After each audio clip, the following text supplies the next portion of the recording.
I travel a lot for work, and a few years ago, my career took me to South Africa for a series of meetings. I admit that I mostly treated it like a paid vacation, though as my work covered my flight, food, and place to stay. I had never been to Africa before, and I figured that I should make the best use of my time while I had the chance to. I was well aware that South Africa was notorious for being a dangerous place.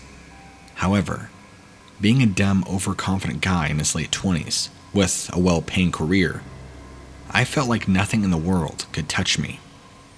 If anything, I'm somewhat grateful for this event. It definitely knocked me down a peg. What ended up happening was that after a couple of nights in the country, I left my resort to go walk around and explore. I didn't tell anybody where I was going. It was practically a recipe for disaster in retrospect. If anything, I am lucky I didn't stumble across any regular people who were up to no good. Instead, after a few minutes of wandering around, straying away from the streetlights, I saw a man alone by himself in the distance near some trees. I figured it was best to ignore him, so I pretended as if I never saw him at all. However, I saw him move at the corner of my eye, and I couldn't help but turn my head just to catch a glimpse of him. I had no idea where he went off to. Then, in the darkness, I could catch a figure lurking among the tree line. So, I stupidly yelled out hello.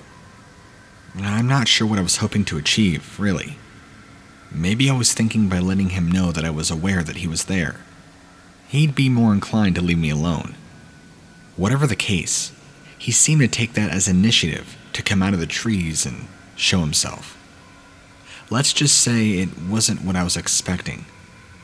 While his body was shaped like that of a regular man's, his face was inhuman.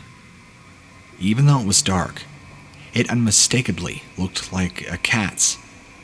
The more I looked at him, the more odd things I picked out.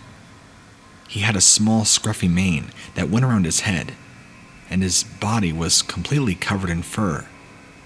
And while his hands had 5 fingers like a primate would, he had dark black claws instead of nails at the end of each fingertip.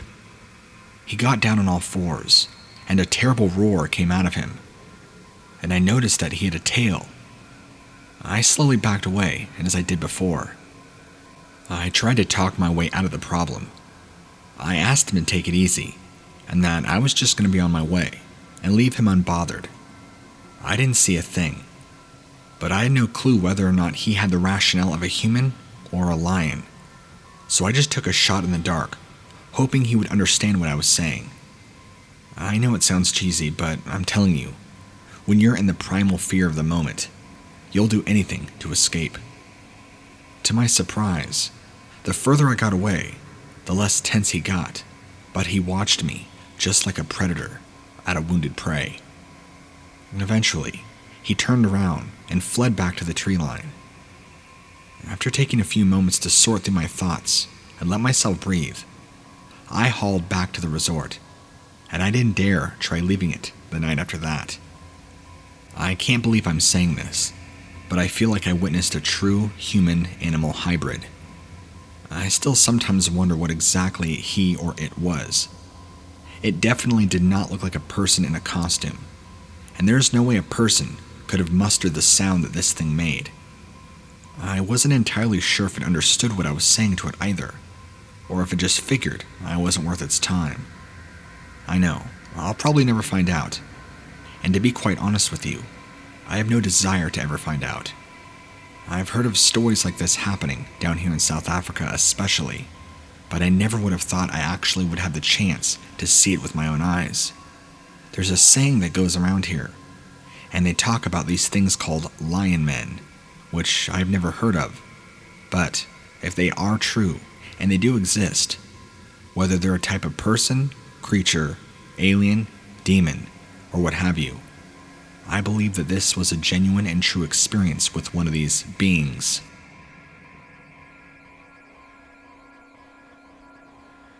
I was debating on whether or not to write into you about this experience that I had, March of this year.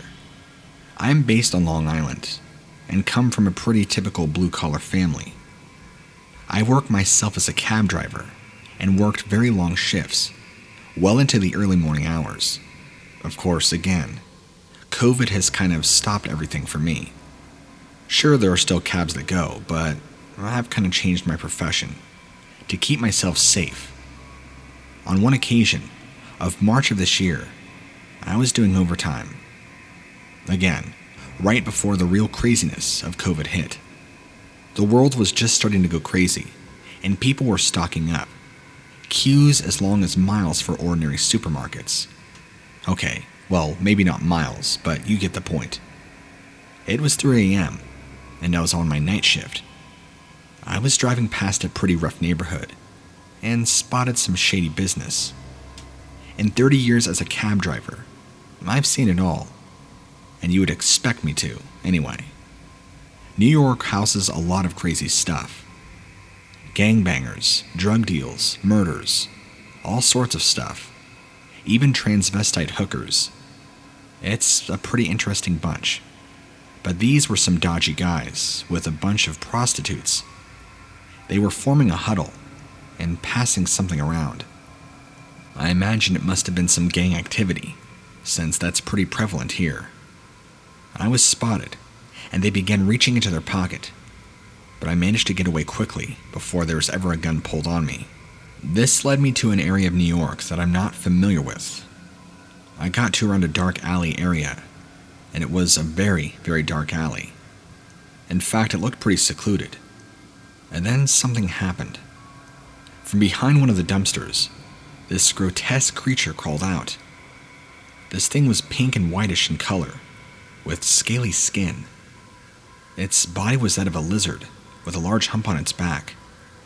The creature seemed to have hooves for feet, and crawled along the alleyway, with a lizard-like tongue poking out, and licking the ground. I put my rear lights on to get a better look, and I could see the creature had red slits for eyes, and a very menacing, stern and serious stare.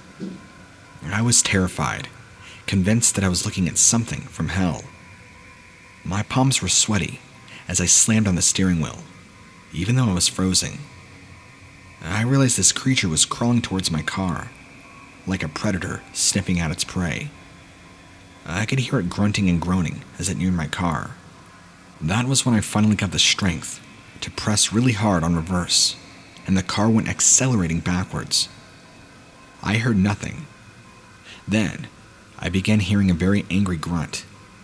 Somewhere, I guess I hadn't hit this creature, but somewhere right near my car, I was hearing a loud, roaring rage. I accelerated my car and drove off quickly. I was terrified, as I thought I had an actual encounter with a demon. I had a lot of free time during my quarantine, so I've been spending a lot of my time researching on this kind of creature, and one name that kept popping up was Skinwalker. I have listened to the testimonies of others, and am certain that this was what I encountered. I was absolutely petrified. I really hope that this creature never appears in my life again. Such fear that I felt has been disabling to me as a person, and I'm writing in, and I hope that this experience will serve as an example that one can never be too careful anywhere. But there is some sort of a gray area. Skinwalkers, from what I've read, generally stay in the Navajo region of Arizona and New Mexico, and they generally wear pelts of animals and resemble that of coyotes. This, from what I saw, looked like a lion that came from the pits of hell. Or, just like there are things called hellhounds that look like demonic dogs. This, I guess, is what you would call a hellcat or a hell lion, looking exactly like a deformed demonic lion. It was even large, just like it, and the eyes and face emanated a fear that you can't even muster or begin to believe. It was certainly from another world. Why it came out from behind the dumpster, I don't know. Where it came from, I don't know. Is it possible that it could have came from a portal? I don't know. I know these things are crazy, And I know these questions are even crazier, but I can't refute my own experience. So, what lurks beneath? What is your take on my encounter and experience? Was this something from the realm of the paranormal? Or was this indeed a demon or a hellcat with the descriptions that I gave you? Or maybe could it have been a skinwalker, somebody that supposedly wore the pelt of a lion or a large cat and transformed? I'm too ignorant and uneducated to really give an accurate guess myself, which is why I'm asking you.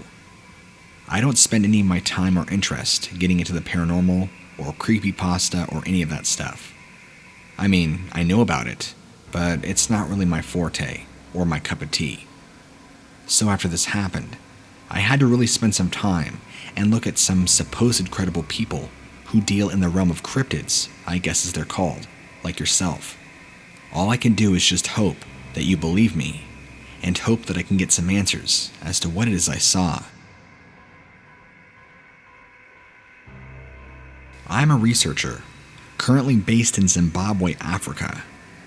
I have researched all sorts of wild animals that we've come to know and love from Africa, like zebras, lions, elephants, all the traditional animals we've seen in books. But I was born in Missouri and moved out here to South Africa in 1995. I am writing in about an experience that I believe to be supernatural and had occurred in summer of 2006. Before I continue on, I want you to know that before I came out here, I was no believer in anything paranormal. In fact, I didn't even believe in God. But coming out here has really changed that. I've seen rituals. I've seen witch doctors. I've seen paranormal things happen that have no logical explanation. In fact, my freakiest was watching a witch doctor elevate and fly over a village. Not like a bird, but levitate with dark magic. I've seen all sorts of horrible things, but that's not what this is about. That's a precursor, events that led me to the open belief that there is more to this world than just science. I was in South Africa, Cape Town to be exact at the time, and I was having a coffee with a friend. The coffee shop was in the outskirts of town and surrounded by vast countryside and small parts of desert, or what I would consider desert. Myself and my friend enjoyed looking out, admiring the orange climate of South Africa. Again, if you don't know anything about the climate, it's beautiful. It was an incredible place to call my home for the time being. But this was not any coffee meeting. My friend wanted to discuss a sighting he had encountered earlier in the week. He too believed he saw a rare and supernatural beast, what some villagers refer to as the Lionmen. See, there are many men around here who talk about the same creature, Lionmen. They're said to have the bulky body of a man, a very muscular warrior, but have the head and mane of a lion. These beasts are vicious, will steal children, rip men apart in two, and devour them whole. Although I haven't really encountered one face to face, this experience is frightening enough. My friend is also a safari tour guide, and so does tours all throughout South Africa. He said he was driving his Jeep in the desert, and he had encountered a wild beast while out there. He said the beast was large, around 10 to 12 feet tall, with all the usual features of a lion, but its face was more grotesque and monstrous. He said the lion's face was not that of a human, but also not that of a lion. It was somewhere in between, more protruding and higher placed cheekbones, sunken in eyes, and a more human-like face.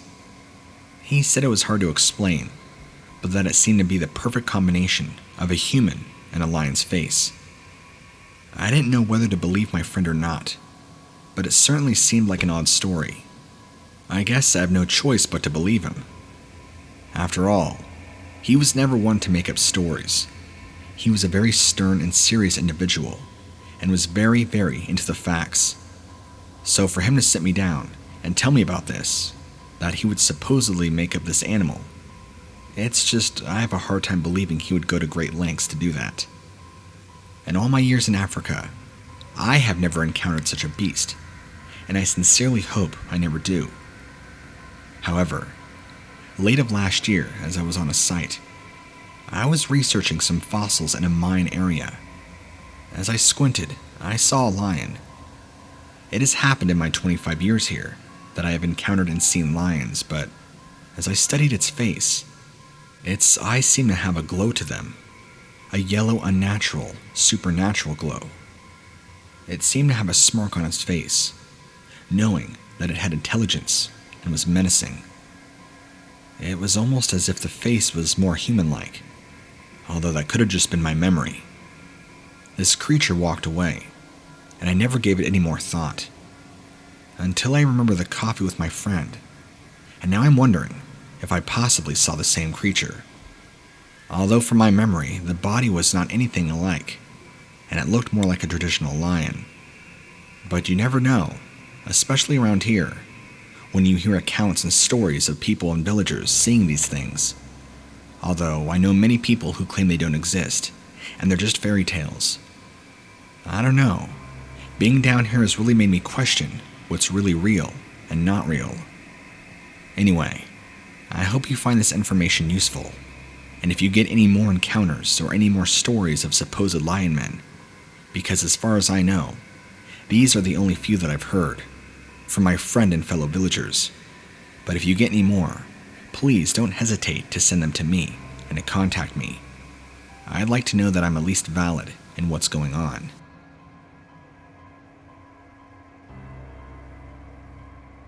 You might call me an old cat, since I'm at the ripe old age of 88 years of age.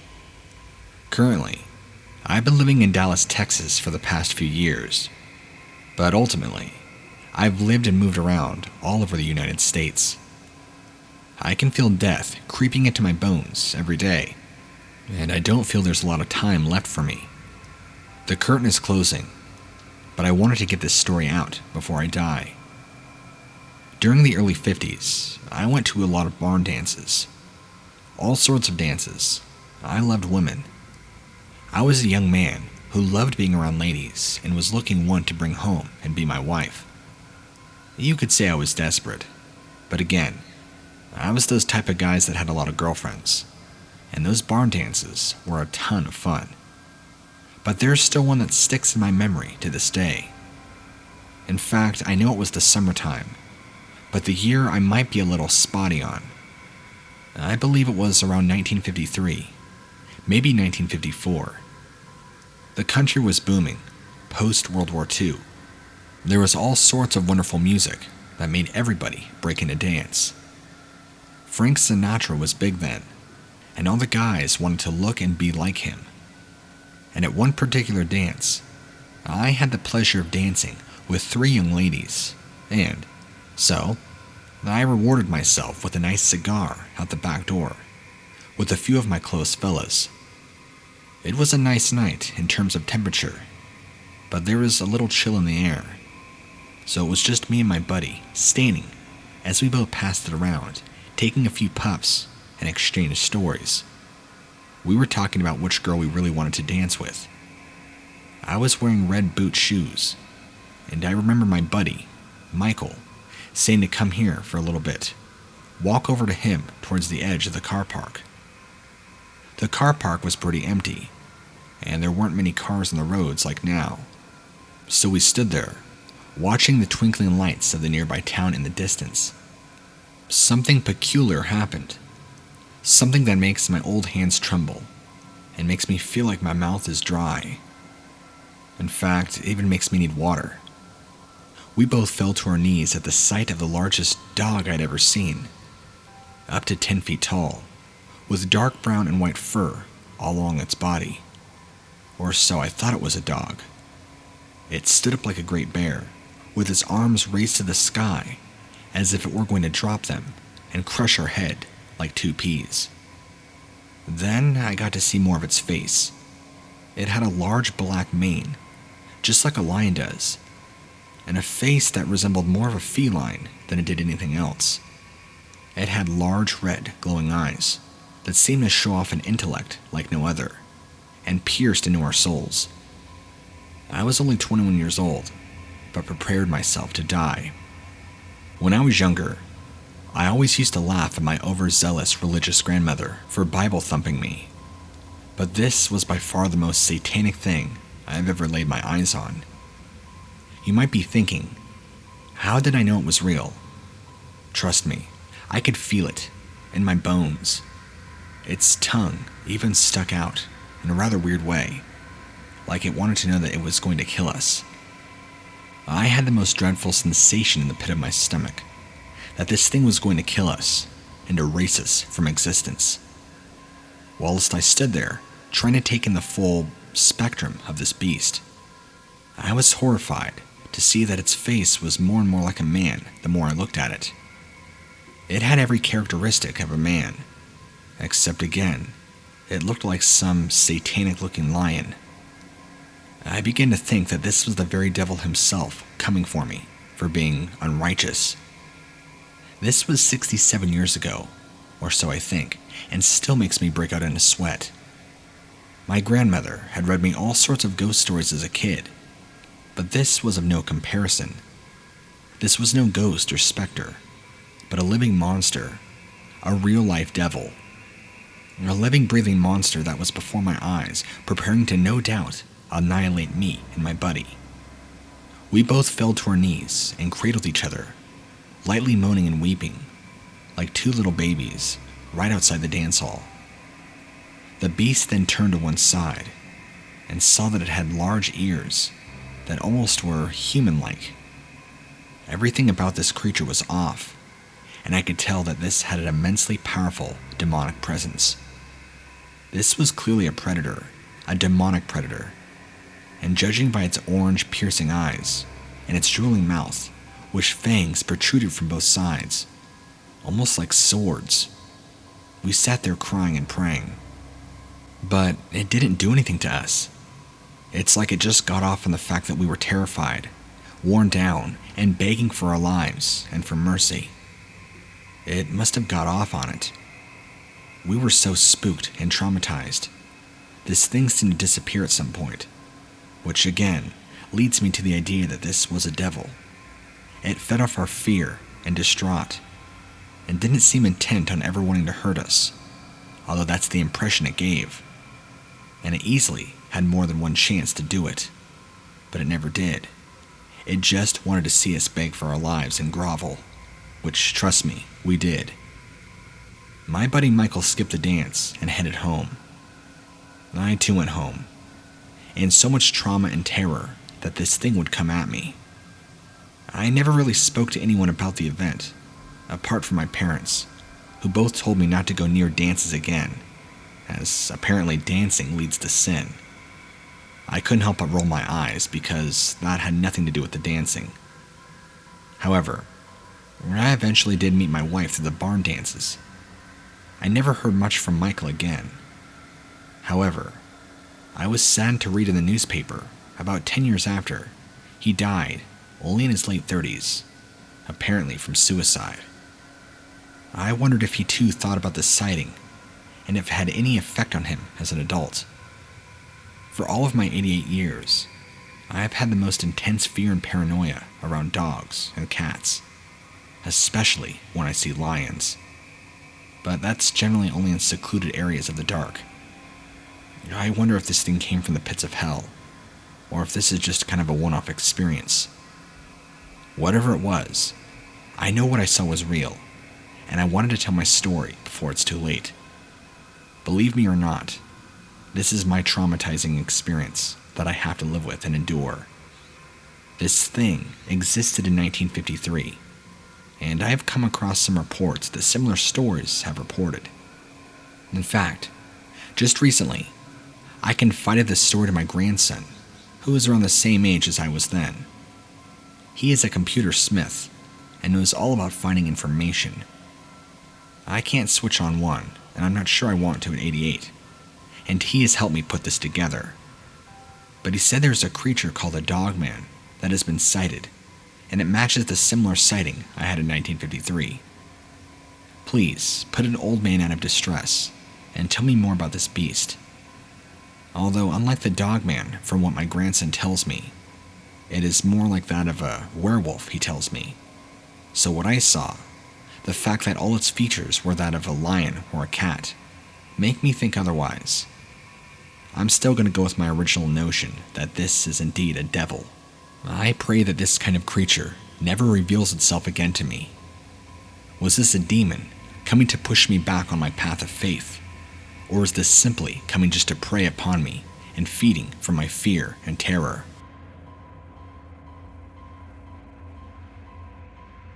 I was shooting an independent documentary on medicine men and witch doctors. I plan to cover several cultures, a variety of them, since there are so many that span and spread all throughout rural Africa. And I do mean rural. Clusters of huts, thatched roofs, all families farming their own food and agriculture, washing their laundry in the river. If you've ever seen any National Geographic specials, you'll get the idea. And there are many villages struck with poverty, many people that all still live this very primitive lifestyle. I had visited several such small settlements, but there was one that stood out because of an intense, very disturbing experience that it brought me. The village was actually two smaller villages that had grown to the point that they had no choice but to merge if they wished not to have conflicts over land and livestock. Despite appearing to be a single community, they were very much two separate ones that tolerated each other at best. Their most contested point was their witch doctors. Nothing could whip people up like a lively debate on which of the two soothsayers were the most powerful. These were very powerful, respected men in the community, and of course they were also rivals since a young age, both dabbling in dark, evil magic, hexes, curses, summoning. You get the point. This is actually far more common in this continent than you would imagine. Africa is rifled with all sorts of paranormal and supernatural things, usually leaning more on the dark side. So this was a topic best avoided, unless you wanted to start a fight on the spot. The people that favored coexistence avoided talking about the witch doctors altogether. People who were hometown proud talked on the matter every chance they got. The hardest to read about the whole matter were the witch doctors themselves. I was interviewing the older of the two. I won't state his name, but when something white and foul-smelling splattered across his face, we immediately heard the sound of children laughing, and despite my sparse knowledge of the local language, I can make out the words, chicken poop, and called out over and over. This witch doctor looked at his hecklers with his one eye spared from the assault. He solemnly cleaned up and resumed answering my questions. When some of the heat had gone from his bearing, I asked him who would do something so petty to somebody like him. He waved a hand and said that the other community is always finding a way of ribbing him or harassing him. Nothing terribly unusual. So, I wrapped up our interview and got some last-minute footage of his workshop.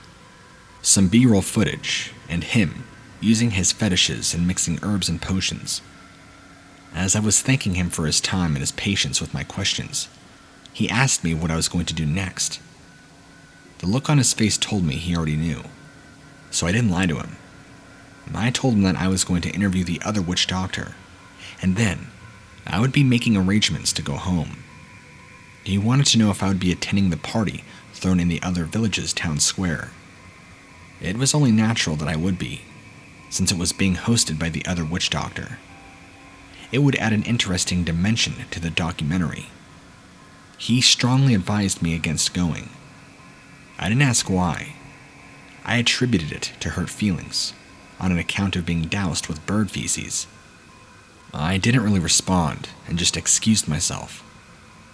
The other witch doctor was indeed younger, but still old enough to have gray hair and the stubble on his chin. Remember, these two did grow up together, so their years apart wasn't too vast. He sat in something like a throne in the center of the commotion that was the party, and I'll admit that it was a very lively and enjoyable party. At one point, I had to get up and relieve myself, with my crew taking the time off and enjoying much of the last party that we'd have. This might have been the move that saved my life. The whole party was lit with a mix of battery-powered flashlights, candles, and torches. Emerging from the doorway, I saw the torchlight reflected in the monster's eyes before I saw anything else. I even wondered if I saw the thing first. It entered the area silently, and then it began ripping and tearing all who laid eyes upon it. I think I saw more blood in this small amount of time than anything else in my life. It bellowed a roar that spoke of something that had crawled out of hell. This was loud enough and should have disrupted my eardrums. If I hadn't just used the bathroom, I would have soiled myself on the spot, in due fear. The monster in question looked every bit like a lion that had been trained to walk on its hind legs, but had the broad chest and muscles of Arnold Schwarzenegger. But those hind legs looked like they were meant for that sort of function, with knees that bent forward, just like that of a man's legs. This wasn't a lion that was casually walking upright bipedally. This had the body of a person, albeit a rather large 9 to 10 foot tall person, with a rippling muscular body, the mane and head of a large lion. It was grabbing random villagers, throwing, crushing, biting, and ripping the people. It seemed to have quite a time figuring out which way to grab and who to grab. There was blood everywhere, and I was watching a massacre before my eyes.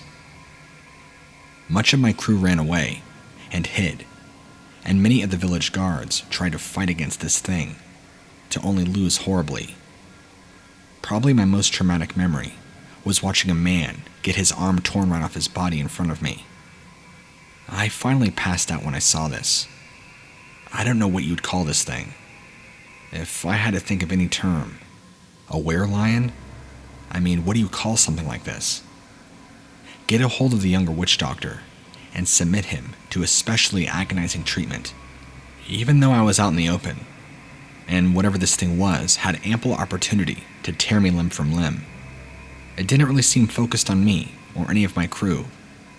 In fact, it only really seemed to have its sights set on specific individuals, that of the opposing village. I actually fell unconscious due to such a severe fear that I was worried in the moment that I had a heart attack and died. I awoke probably a couple hours later, with much of the people mourning, crying, screaming, with blood and bodies everywhere. I'm not talking like 100 people dead, but there were definitely at least 20 to 30, if not more, dead. It was a bloodbath. It turns out the younger witch doctor had gone missing. And I'll go ahead and skip many of the details that are probably just too gory and gross. But, long story short, I guess the older witch doctor summoned a being that he calls the Guardian to come and take care of the younger witch doctor. I guess apparently, the younger witch doctor had threatened to start war with this older one and take him down. So, I guess we just happened to get caught up in a war between two witch doctors. I'll tell you what though, this really opened my eyes because before this, I had no idea this kind of sorcery, occultism, and magic even existed. That beings of magic were able to summon other creatures like this, that came from hell. I know this will probably sound like one of your more far-fetched submissions, but I'll be honest with you. It's really taught me to stay far away from dark magic and witch doctors, and anybody else who's practiced it. As far as the documentary, well, we kind of scrapped the entire project. And to answer any questions you might have, no, we did not get any footage of any of the carnage, before or after or during. In fact, much of my crew left shortly after this all happened, and that was the end of that. When I was very young, my family took a trip to Africa. I don't remember how old I was, nor do I have really any memories of it, except being on a safari one day. In fact, up until I saw pictures of our vacation, I simply just assumed what I experienced was a dream, and even shared the said dream a few times before with friends.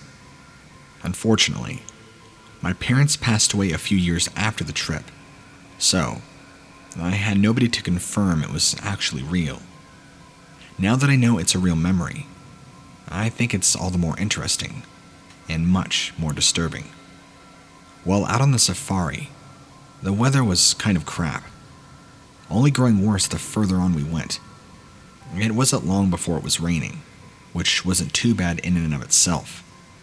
But within minutes, there was a full-on thunderstorm going.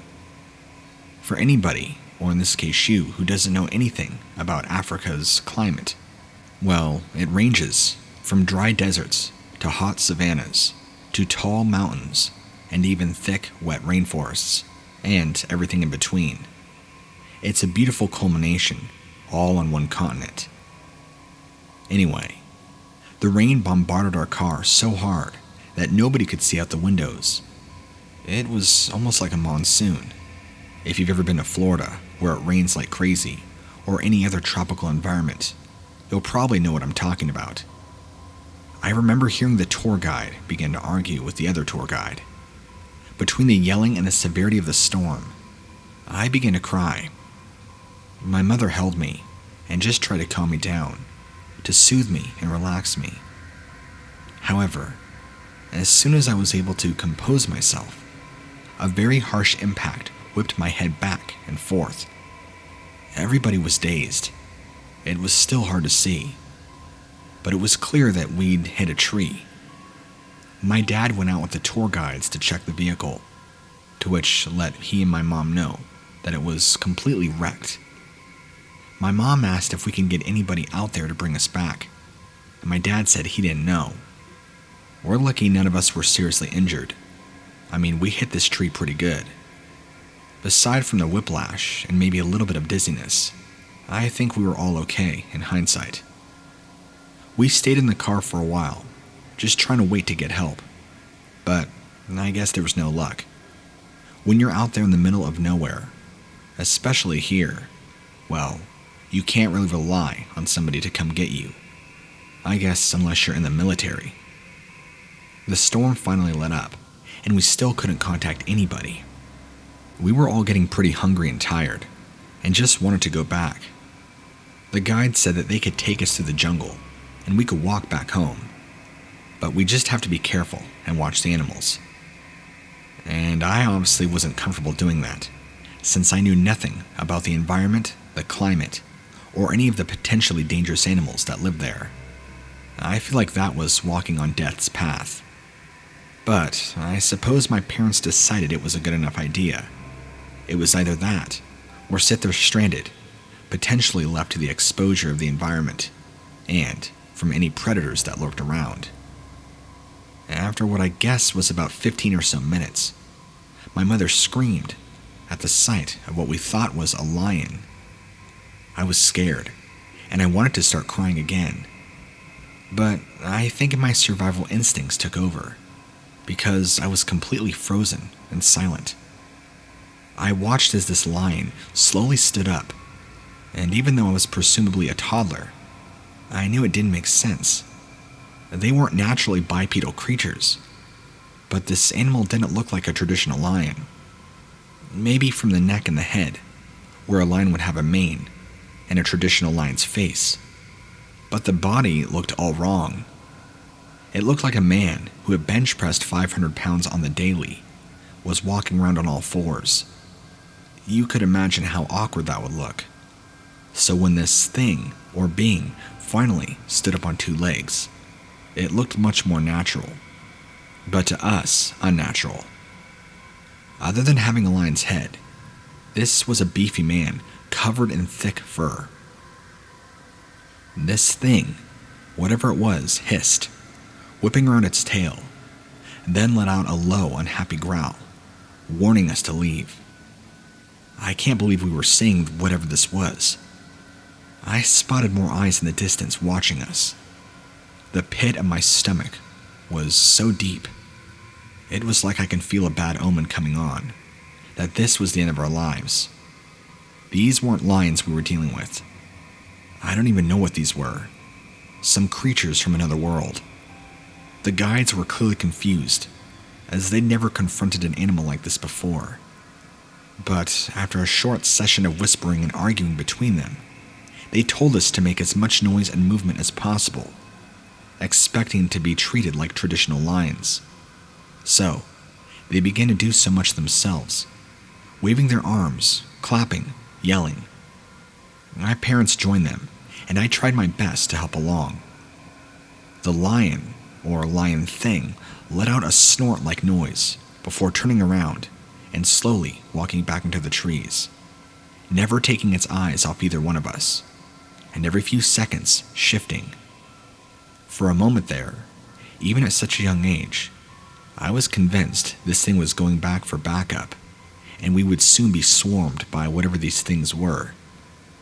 For a few minutes, we slowly walked backwards, just in case we would be charged from behind. But eventually, luck was on our side. We made our way back out the trees into the car. After what I imagined was an hour or so, another vehicle finally came to pick us up. And to be quite honest, I don't really remember anything past that point. The memory is pretty vivid in my mind altogether, especially considering I was so young. But part of me is a bit disappointed that I never really got to my parents' perspective on the ordeal. They probably remember the details or noticed things I never did. But of course, they were adults and I was a kid. I believe this memory has stuck with me because it was pretty traumatic.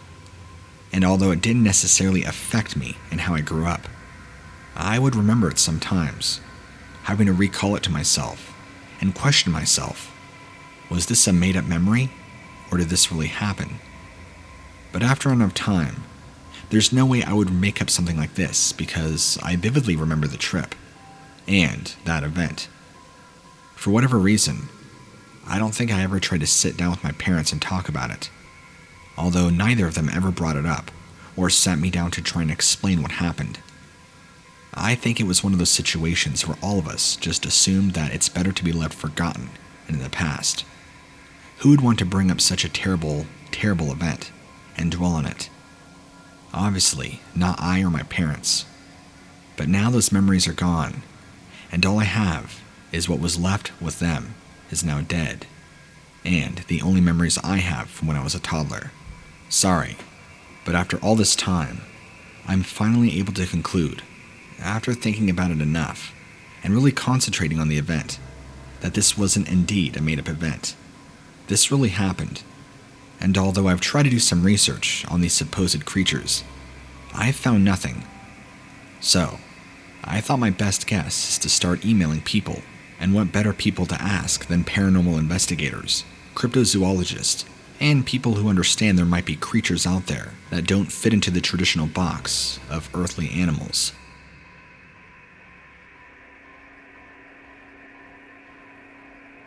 I was spending some time in Africa, photographing wildlife on the plains. The real gold mine here is when the weather is hot and dry. The animals from all up and down the food chain gather at the same watering hole. Then, it's a photographer's buffet. I wasn't sure what to do with myself when the animals all bunched together, suddenly, and made a wide berth for a massive shape that was slowly trudging towards the water. I questioned if the heat was getting to me, plain as day. There was a rugged, muscular figure, easily 2 to 3 times the size of any person, with what appeared to be the head of a lion. Blood covering its face, chest, and paws. The other animals gave it more than plenty of room, as it kneeled down, just like a person would, to pray, although this thing kneeled down on all fours to drink. Its body didn't look like a traditional lion. It looked more like a person would when they would get down on all fours on their knees.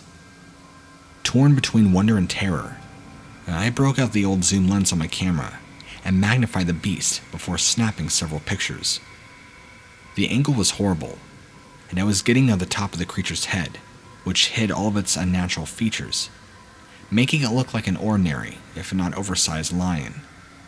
However, something happened. Call it malfunction of technology, or what, or maybe something paranormal. But every single picture I took of this thing came out completely blurry, like the lens was completely out of focus, which was impossible, since I had left it in the same position and just got a bunch of other pictures of other animals, which were all perfectly in focus. I don't know if this is the work of my camera or lens malfunctioning or what, and I know how it sounds, but I'm relaying to you exactly what happened, and that my camera didn't quite catch this beast, whatever it was. My story happened because I was doing a story on how you could tell a lot about society by the nature and volume of its garbage output.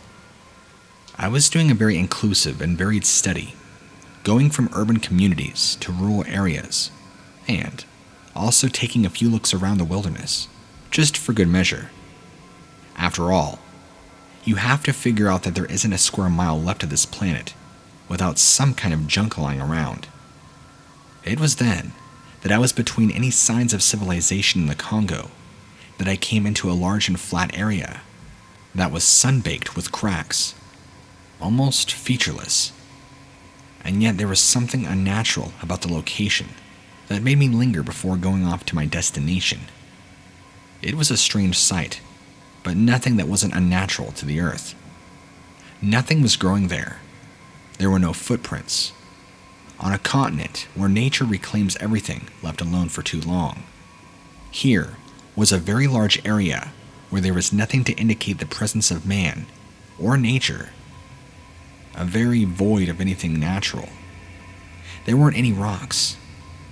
I just caught a glimpse of the edges of something flat. I got out of my rental Jeep to take a closer look. Almost perfectly flush with the flat and dead earth was a small panel camouflaged to resemble the texture of the cracked earth. It opened up and revealed a rusty ladder descending into darkness. Now, I couldn't pass up something like this. There could have been something down there that would take my project to the next level. No sooner had my head gone down below than something straight from hell appeared. The fact that it was too big to fit a paw down inside the hole was what saved me. I was so startled that I fell off the ladder and I landed somewhere down below. I looked up into the face of this thing as it looked at me with one eye, breathing rancid breath down into my hiding place. I'm pretty sure that I had an accident between the pain and the terror I was experiencing. I had been rushed by the most ferocious-looking lion I'd ever seen, and yet it was still more than that. It was probing the hole with what looked like rudimentary hands, paws that were trying to function like digits. After so much fruitless pawing at the hole, intelligent strategizing, and figuring out a way to get down there, this abomination roared louder than I had ever heard, almost causing an earthquake. It then disappeared. I don't know how long I sat down there. It felt longer than it actually was. I got up, trembling, and discovered that I was indeed the luckiest man alive. Nothing was broken, even though I fell from well over 10 feet. Terror was echoing in my body, but there was no medical emergency to speak of. I took my time taking a closer look at the room that I had fallen into. It was connected to a few other rooms, and it looked like most of them were caved in. But the ones that were intact painted a very unsettling picture. Animal cages lined one room with decaying beds and empty food bowls. Another room had cages large enough to keep people, and small details like shackles strongly suggested that they were there just for that. One room that was partially collapsed had a chair that had a medical aura to it. The tray beside it had the usual items like scalpels and scissors, but most of the space was taken up by a host of oversized syringes and overtuned containers of various liquids that seemed to be corrosive. There was one and only one intact set of papers in the whole place, and that was by virtue of the fact that it was in a sealed plastic bag. I couldn't understand the language that the papers were written in, but there was a few crude pencil drawings of medical procedures. none of them looked comfortable. One of them especially caught my eye. There was somebody lying down, and their face had a peculiar feline look to it. I wasn't putting faith in any of my thoughts because of how shaken up I was, but it was difficult to not make connections to that monstrous beast that had nearly gotten me. The illustration was accompanied by a list of measurements and numbers. I'm not even going to count on the idea that you're taking me seriously. The ideas running through my head would be entirely different if that monster hadn't come at me before I started looking around. I'm probably opening my mouth too soon, since I haven't translated anything that I found down there. The whole thing probably just used to be the sublevel of some sort of ordinary business, or maybe an animal shelter. It looked like there were some structures outside that maybe at one point were connected to this, but I can't be too sure. Maybe somebody was into collecting strange equipment that no longer is in use. Maybe it was a hideout for poachers. That's plausible also. Or maybe, just maybe, my crazy mind wants to go to the Conspiracy Medical Center. My intuition, though, is steering me towards the notion that there was some sort of experimentation involving humans and animals in that facility. But I couldn't even begin to summarize how or why. Why create a vicious abomination like this? What good does it bring to the world? I guess something like this could be a candidate for some sort of super soldier. And I know my story is sounding crazier and crazier the more I write. But I'm just going to send this to you and hope you at least can understand and how terrifying the entire experience was for me. To give you a better layout of the area, like I said at the very beginning, I did see some other structures that were around, but nothing that looked to be in order. Everything was dilapidated and looked to be no longer in use. It was just by chance that I happened to come across this hole in the ground. Well, not really an old hole. It looked more like an old hatch that was no longer in use and hadn't been for quite some time. Whatever the creature was that tried to attack me, though, I can't even begin to speculate what the hell that thing was, or why it attacked me when it did. And I never again was able to track down that place that was somewhere in the middle of the Congo. But if you need to know, the Congo is a thick jungle, miles and miles, so it wouldn't surprise me that there would be some sort of private medical lab down there. But again, I know this might sound like something out of a Resident Evil movie, but I'm telling you my experience.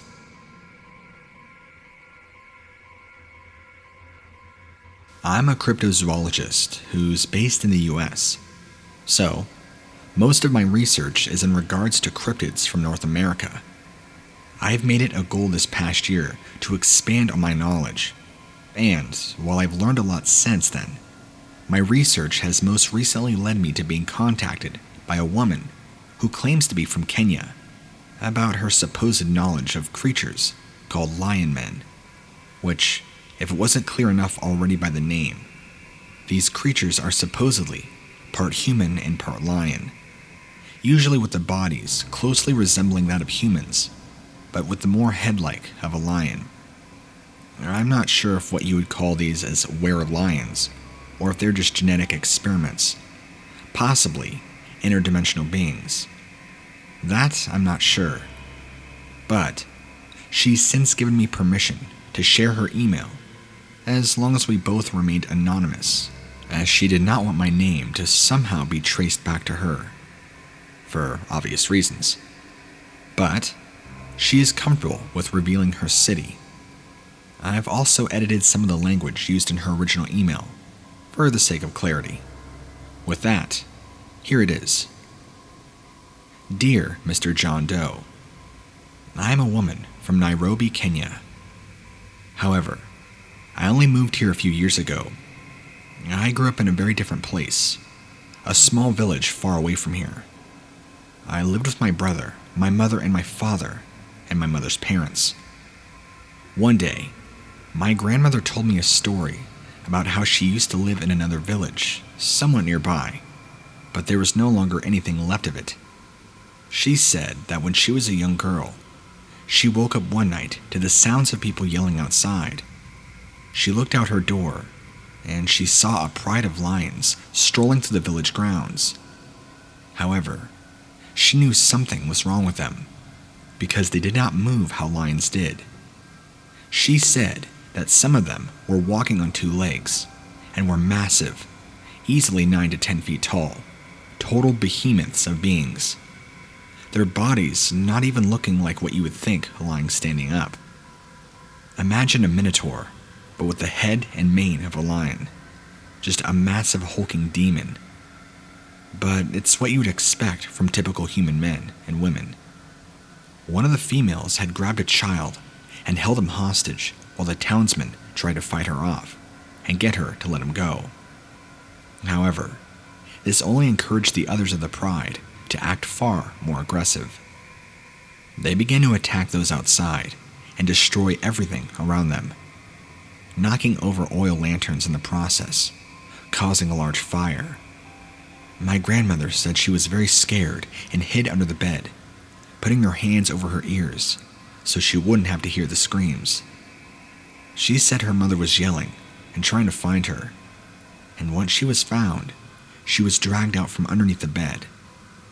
Although she tried to fight back, the flames were spreading faster and faster, and it would not be long before their little hut was burned down indefinitely. My grandmother's father threw her over his shoulder as they ran out as fast as they could, and my grandmother watched as her village burned behind her, still hearing the loud audible screams of the people and roars of the lions all the while. She said she had trauma, nightmares about it for years afterwards. It's a sight that would never leave her. Can you imagine? One day, she took me and my brother to the spot where her village used to be. There wasn't much left, and as it was so empty, it was really hard to picture her story. But to know that this horrible event took place there at one point was chilling. However, I believed her, and still do. I would stay up at night sometimes, scared that the Lionmen would come back and take over our village too. She told me not to worry though, that they were hunted to extinction by the time I was born. Looking back though, I think she was just trying to not scare me. Regardless, I live in a larger city now, so it is not really a worry, but I think this story is worth telling nonetheless. Listen, I know my grandmother would have appreciated it, and as far as I know, these things are still supposedly sighted. These beings are so incredibly aggressive that they've even been spotting killing male lions, which is a pretty terrifying feat. I don't know if these are beings from another world or what, but they hide very well, and they only come out to seek the destruction of the human race.